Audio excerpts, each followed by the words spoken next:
मित्रांनो, आज आपण जाणून घेणार आहोत लठ्ठपणाबद्दल. जाड असणं हा काही गुन्हा नाहीये, पण जाड असणं हे स्वतःसाठी मात्र अत्यंत हानिकारक असू शकतं. लठ्ठपणा ही जी संकल्पना आहे ही वेगवेगळ्या प्रकारे मोजली जाते.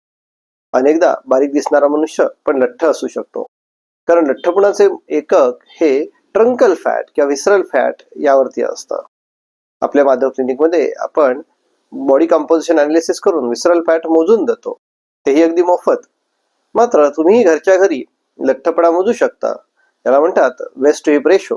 तुमच्या पोटाचा घेर आणि तुमच्या कमरेचा घेर हा मोजून हा रेशो काढला जातो.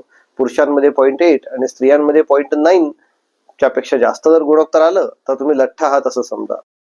थोडक्यात काय की आपलं पोट सुटलेलं नसावं, कारण पोटातील फॅट हे ट्रंकल फॅट मानलं जातं आणि हे विसरल फॅट असतं, म्हणजे ते अवयवांच्या आतमध्ये जातं आणि हे अत्यंत घातक असतं.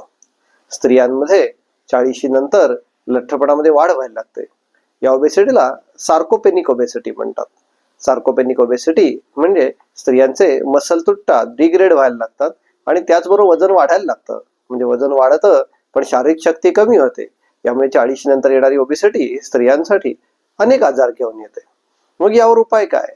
तर वेट ट्रेनिंग म्हणजे अधिकाधिक वजन उचलणार जिमचा व्यायाम आहे, किंवा आपले सूर्यनमस्कार, जोर, बैठका अशा पद्धतीचे वेट ट्रेनिंग या कॅटेगरी मधले व्यायाम आहे. हे सार्कोपेनिक ओबेसिटीसाठी अत्यंत फायदेशीर ठरतात.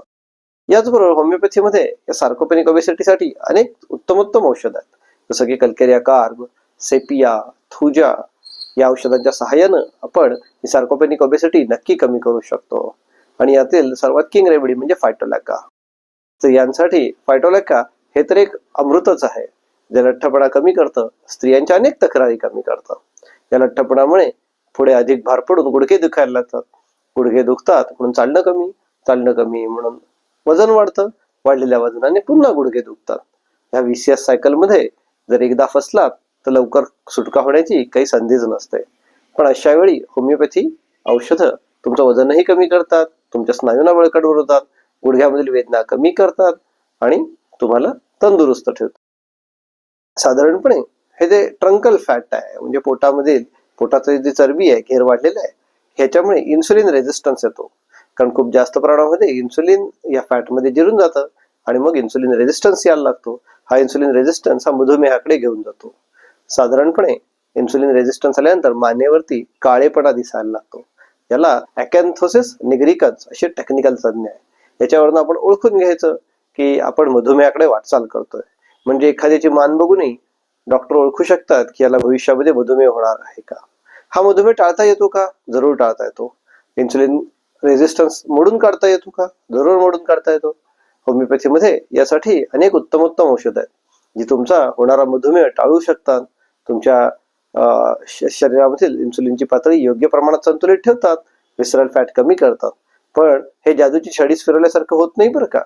औषधांबरोबर योग्य व्यायाम, योग्य आहार याची अत्यंतिक गरज असते. त्यामुळे योग्य आहार, योग्य व्यायाम आणि औषधं यांचा जर त्रिसूत्री जर साधली तर आपल्याला मधुमेह टाळता येऊ शकतो व झालेला मधुमेह टाईप 2 मधुमेह बराई करता येऊ शकतो.